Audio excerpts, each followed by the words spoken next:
sample is obtained from cows suffering from serious underfeeding, or if the sample is obtained from cheeses,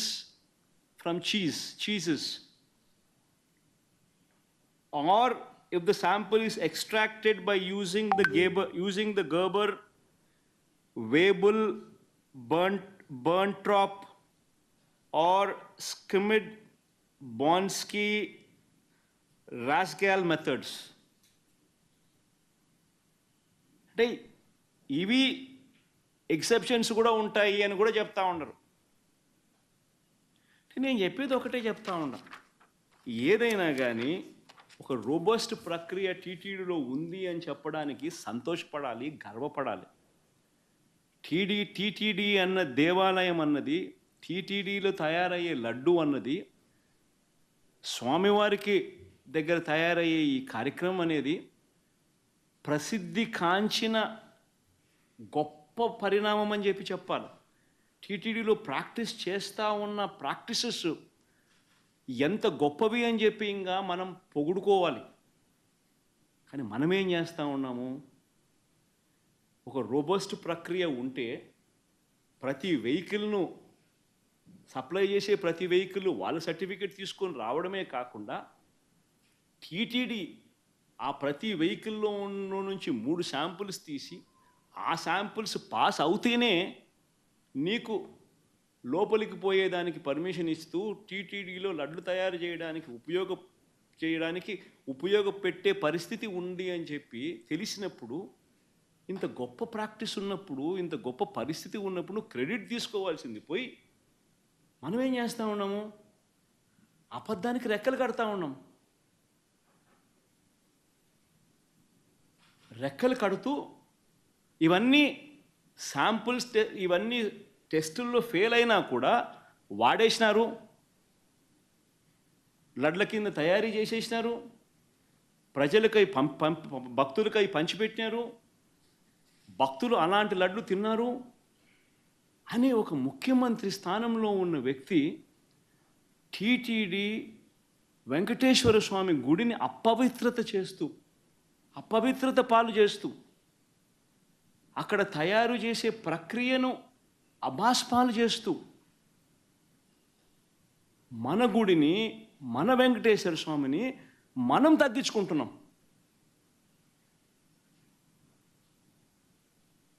ఇంతకన్నా దారుణమైన పరిస్థితులు ఎప్పుడైనా రాష్ట్ర చరిత్రలో ఎక్కడైనా జరుగుతాయా? ప్రతి ఒక్కరు కూడా దీని గురించి ఆలోచన చేయాలని చెప్పి నేను అడుగుతా ఉన్నా. వీళ్ళు చెప్పే మరో దుష్ప్రచారం, కర్ణాటక మిల్క్ ప్రొడ్యూసర్స్ ఫెడరేషన్ KMFకు ఉద్దేశపూర్వకంగానే ఆ కంపెనీ బ్రాండ్ నందినికి నెయ్యి కాంట్రాక్ట్ ఇవ్వలేదని ఆరోపిస్తున్నారు. ఆశ్చర్యకరమైనది. టెండర్లు పిలుస్తారు, ఎవరైనా పార్టిసిపేట్ చేయొచ్చు. ఇదే చంద్రబాబు నాయుడు గారి హయాంలో 2015 నుంచి 2018 అక్టోబర్ వరకు KMFకు చెందిన బ్రాండ్ ఎందుకు లేదని అడుగుతా ఉన్నాను. వైసీపీ నాయకులకి కానీ వారి మద్దతుదారులు కానీ నేను మనస్ఫూర్తిగా మీకు తెలియజేస్తున్నా, రామతీర్థం గొడవప్పుడు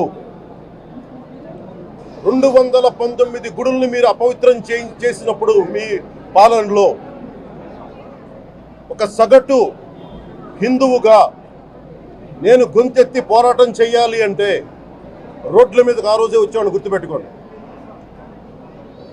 ఆ రోజు కూడా రామతీర్థం రాముల వారి విగ్రహాన్ని మీరు నరికేసి అర్చకులు చేతిలో పట్టుకున్నప్పుడు చాలా బాగుంది. కానీ ఆ రోజు కూడా దాన్ని రాజకీయ పరంగా మేము తీసుకెళ్ళా. దోషులకి శిక్ష పడాలి, వీళ్ళెవరో కనుక్కోండి, ఈ రోజు వరకు మీరు పట్టించుకోవాలా. ఇది మేము చెప్తూనే ఉన్నాం. నిజంగా చెయ్యాలంటే ఈ ప్రస్తావన ఎందుకు తీసుకొస్తున్నానంటే, సమాజంలో అస్థిరత లేదంటే డిస్హార్మనీ క్రియేట్ చేయడానికి మేము లేవు ఇక్కడ. కానీ తప్పు జరుగుతుంటే, దాడులు జరుగుతూ ఉంటే, అపవిత్రం చేసుకుంటూ వెళ్ళిపోతే చూస్తూ ఎవరు కూర్చోం. తప్పు, అది కూడా తప్పు అవుద్ది. ఫండమెంటల్ కాన్స్టిట్యూషనల్ ఫండమెంటల్ ఇది. ప్రతి వ్యక్తికి వారి ధర్మాన్ని ఆచరించే హక్కు ఉంది. ఎవరన్నా వచ్చి ఆ ధర్మాన్ని పాడు చేసే హక్కు ఎవరికీ లేదు. ఇట్స్ ఎ ఫండమెంటల్ రైట్ ఇది. ఇలాంటి స్థాయిలో ఈ రిపోర్ట్ బయటకు వచ్చినప్పుడు ఏం చెప్పు ఉండాల్సింది గత ముఖ్యమంత్రి గారు? నేను ఏ రోజు కూడా మీరు చూశారు, ఇది ప్రభుత్వం, మన కొత్త ప్రభుత్వంలోకి వచ్చాం, ఇది వెండెట్టా ప్రభుత్వం కాదు, ఇది పగా ప్రతీకారాల ప్రభుత్వం కాదు ఇది. కానీ తప్పు జరుగుతుంటే మటుకు చేతులు కట్టుకొని చూసే ప్రభుత్వం కూడా కాదు. అది మీకు చాలా పగడ్బందీగా తెలియజేస్తున్నాను ఈ విషయం. అలాంటిది మా మీద ఎన్నో మాట్లాడినా మేము ఎప్పుడు మాట్లాడలా. రామతీర్థం గురించి జరిగినప్పుడు కూడా మేము మాట్లాడలా. కానీ ఈ రోజున రిపీట్ అయిపోతున్నాయి మిస్టేక్స్. అలవాటైపోయింది, ఆలవాలం అయిపోయింది. ఇంక ఇక్కడితో ఆగాలి ఇది. ఇప్పుడే ఫుల్ స్టాప్ టు దిస్. దీంట్లో ఒకరు నిందించట్లా. టీటీడీ బోర్డు ఉంది, వైసీపీ కాన్స్టిట్యూట్ చేసిన టీటీడీ బోర్డు ఉంది. వైవి సుబ్బారెడ్డి గారు ఉన్నారు టీటీడీ చైర్మన్గా, టీటీడీ ఈవోగా ధర్మారెడ్డి గారు ఉన్నారు. మళ్ళీ వాళ్ళు కాకుండా కొత్తగా వచ్చారు. ఈ 5 సంవత్సరాలు ఈ బోర్డు ఏం చేస్తూ ఉంది? ఈ టీటీడీ బోర్డుని మేము ప్రశ్నిస్తున్నాం. మీరు బయటికి రండి. గత ముఖ్యమంత్రి ఏం చేసి ఉండాల్సింది? వచ్చినప్పుడు మీరు పంపించండి ల్యాబ్స్కి. మీకు ఎవరైతే తప్పులు చేశారో వారి మీద మీరు చర్యలు తీసుకోండి అని చెప్పాలి. కానీ తప్పులు చేసిన వాళ్ళు వెనకేసుకొచ్చే విధానం ఏంటో నాకు అర్థం కావట్లేదు. ఇది ఆయన మార్చుకోవాలి. అంతేగాని మీరు అస్థిరత చేసే ఆలోచన కానే కాదు. ఇదే మీరు ఊహించండి. ఇంకా ఏ ధర్మం మీదైనా సరే ఇలాంటి అపవిత్రం ఒక చర్చి మీద జరిగినా, ఒక మస్జిద్ మీద జరిగినా దేశం అల్లకల్లోలం చేసేస్తారు. ప్రపంచం అంతా మాట్లాడతారు, గ్లోబల్ న్యూస్ అయిపోద్ది. కానీ దేశంలో కోట్లాది మంది హిందువులు అపవిత్రమైతే, ఈ ప్రసాదం అపవిత్రమైతే ఒక్కరు కూడా మాట్లాడకూడదు. ఇది సెక్యులర్ వ్యవస్థకు విఘాతం అంటే హిందువులకి మనోభావాలు ఉండవా? ఇది ఒక్కరు నిందించట్లా. అసలు మీరు ప్రస్తావన చేయకూడదు, ఇది తప్పు, ఇది మాట్లాడకూడదంటే ఎట్లా? ఇదే వేరే మతానికి మీరు అన్వయిస్తారా? నేను అన్ని మతాలని సమానంగా గౌరవించేవాడిని, ఇస్లాంని గౌరవించేవాడిని, క్రిస్టియానిటీని గౌరవించేవాళ్ళం మేమందరం. సనాతన ధర్మం అని మొత్తుకుంటున్నాం. దేనికి సనాతన ధర్మం అంటే? సనాతన ధర్మానికి ఒకరు ప్రారంభించింది కాదు. ఇది ఒక వ్యక్తి కూర్చోబెట్టి ఒకరు స్టార్ట్ చేసింది కాదు. ఇది కొన్ని వేలాది సంవత్సరాలుగా అన్ని మతాలని, అన్ని విశ్వాసాలని అలింగనం చేసుకున్న నేల ఇది. అలాంటి విశ్వాసాలకి దగ్గర తీసుకున్న ఈ నేల మీద ఇలాంటి అపవిత్రం జరిగితే, రిపీటెడ్గా జరిగితే, ఒకసారి కాదు 2 సార్లు కాదు, రిపీటెడ్గా జరిగితే ఇప్పుడు కూడా మాట్లాడకూడదంటే అది తప్పు చేసిన వాళ్ళం అవుతాం. దోషులకి శిక్ష పడాలి.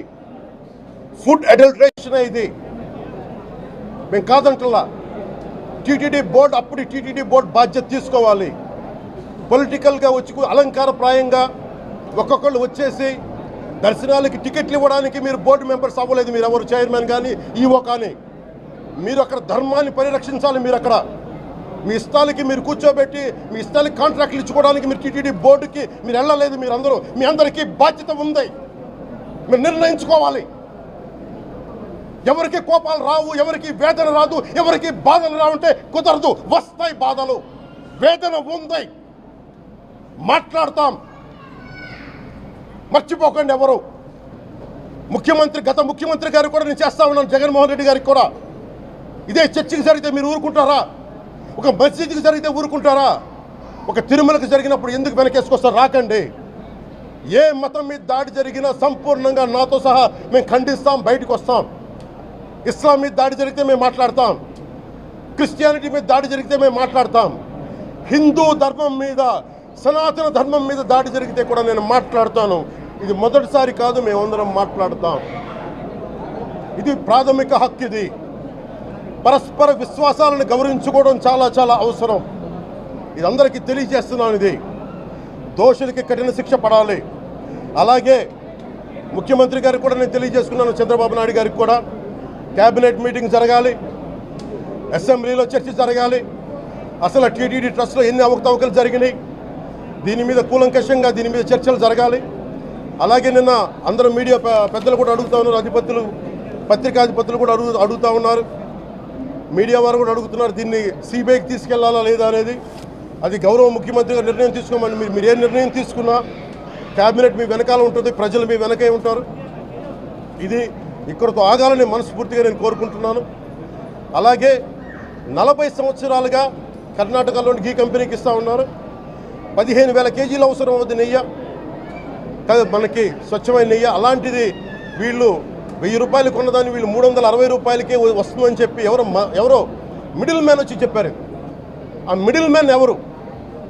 దీని మీద సంతకం పెట్టింది ఎవరు? మీరు 1,00,000 లడ్డూలు మీరు అయోధ్యగా పంపించినప్పుడు మాట్లాడింది ఎవరు? చెక్ చేశారా? క్వాలిటీ చెక్ చేశారా? కోట్లాది మంది భగవంతుణ్ణి విశ్వాసం ప్రకటించే ప్రతి ఒక్కరి ఈ రోజున బాధకు గురయ్యారు. నాకు నిజంగా ఇంకో వేదన కూడా ఉంది. ఇది ఇంకొకరు నిందించట్లా. తిరుమలలో ఉండే ఇంతమంది సేవ చేసుకునే వ్యక్తులు కానీ మీరందరూ హిందువులే కదా, మీరందరూ టీటీలో ఉండే వందలాది మంది ఎంప్లాయీలు, మీకు ఉద్యోగులు, వేలాది మంది ఉద్యోగులు, మీరందరూ ఏం చేస్తున్నారు? మీరు హిందువులు కాదా? మీరు స్వామివారికి అపవిత్రం జరుగుతూ ఉంటే మీరు కల్తీ జరుగుతుంది మీకు తెలిసి కూడా మీరు ఎందుకు కాముకున్నారు? భయపడ్డారా? వైసీపీ అంటే వైవి సుబ్బారెడ్డి గారంటే భయపడ్డారా? ధర్మారెడ్డి గారంటే భయపడ్డారా? ఏ స్వామి అయితే మీకు ఆశ్రయం ఇచ్చారో ఆ స్వామికి అపవిత్రం జరుగుతూ ఉంటే మీరందరూ కామ్గా కూర్చునే మీకు ఎలా వచ్చింది మీకు? ఇది నేను సాటి హిందువులను కూడా నేను ప్రశ్నిస్తున్నాను. మీరు కూడా తప్పు చేశారు దీంట్లో. ఇది ముందుగా ప్రతి హిందువు గౌరవించాల్సింది. దీన్ని మీ మతాన్ని మీరు గౌరవించుకోండి ఫస్ట్. ప్రతి హిందూ నేర్చుకోవాలి ఇది. ప్రతి హిందూ ఆత్మపరిశీలన చేసుకోవాలి. మీరు బయటికి రావాలి. తప్పు జరుగుతూ ఉంటే కూర్చొని చేతులు కట్టుకొని మనకెందుకులే అంటే ఇలాగే ఉంటాయి. ఇది మారాలి. ఇది అందుకు నేను కూడా దీంట్లో భాగమే. కాబట్టి నిజంగా నాకు ఇన్ని సమస్యలు చెప్పారు ఇన్ని సంవత్సరాలుగా.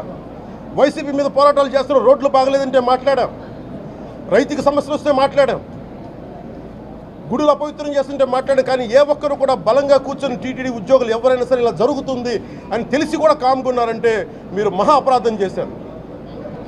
ఆ మహా అపరాధానికి నేను కూడా నాకు సంబంధం లేకపోయినా ఈరోజు నేను ప్రాయశ్చిత దీక్ష మొదలుపెట్టాను. ఈరోజు 11 రోజులు స్వామివారికి నేను క్షమాపణలు కోరుకుంటూ దీక్ష తీసుకుంటున్నాను. ఇది మారాలి, భవిష్యత్తు ఇలా ఉండకూడదు అని కోరుకుంటూ సెలవు తీసుకున్నాను. నమో వెంకటేశాయ.